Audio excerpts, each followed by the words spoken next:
Alright guys, I wanted to bring in another problem I'm having with this Losi LST. It seems every video I make on this thing is a problem. Just about everything on here is broken on me or giving me issues in some sort of way. And I'll go over all that in a later video.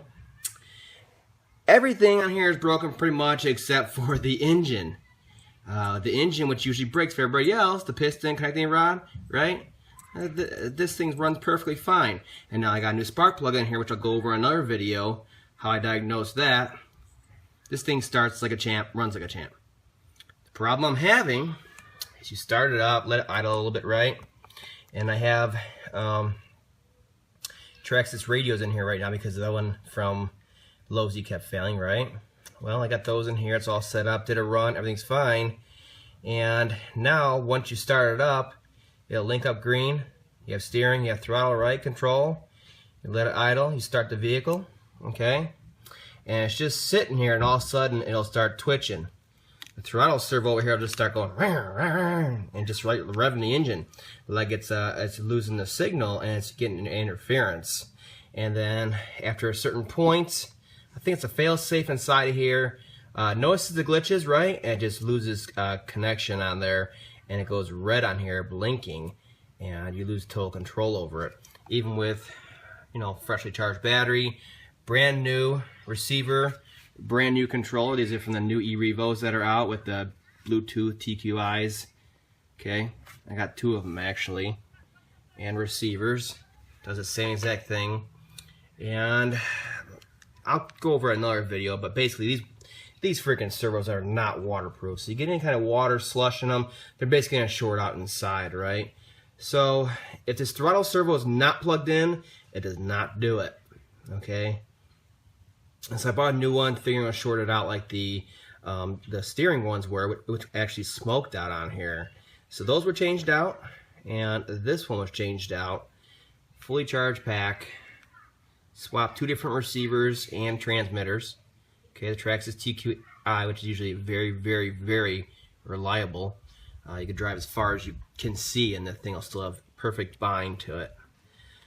So what I'm doing today is I'm going to be changing out the last component that's not been changed out on here, which is this CDI unit right here, this ignition unit right here.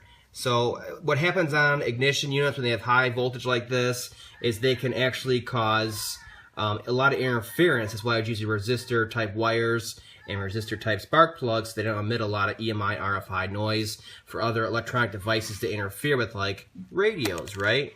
So this is my last resort on here. I'm changing this one out. I have a brand new one. It comes with the module, the wiring, the crank sensor over here, over there, which is another problem. This connector right here, you pull it off of here, look at that, it's all corroded in there. Again, not waterproof at all, salt or not.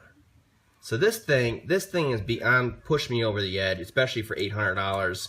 And I'm about to write a real nasty letter to Losi about this.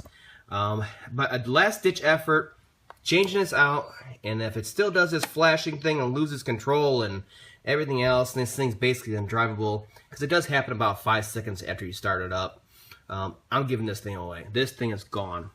I want no money for it, nothing, and I'm just gonna send it down the road to the first person that wins the giveaway, basically, and they'll just pay shipping to their door. That's what I plan on doing. If this ignition module that I have, the brand new one in the box still, does not fix this. So right now I'll just show you exactly what it's doing, how it's reacting, and how it's just flipping out and just goes full throttle right into the wall here. So I'll try to show you that. Alright, so again, all batteries are fully charged and stuff like that. We're not in the interference area. I've tried this in many different areas. So we're going to turn the transmitter on. This is already plugged in. This battery's fully charged, like I said. Well, the throttle was not plugged in. Turn this on. You can see it turns green, right? Lock, solid. Put this back over here. Perfect, right? No problem. Steering, same thing, no problem. Now watch when I start it up. The throttle will start twitching. This will start flicking, and go red and all kinds of weird stuff. So I'll have to hold on to it because it's probably going to take off on me.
So you can see now the thing runs great, starts really fast, it's ready to go, everything's fixed on it, except now I have a stupid new problem, no control.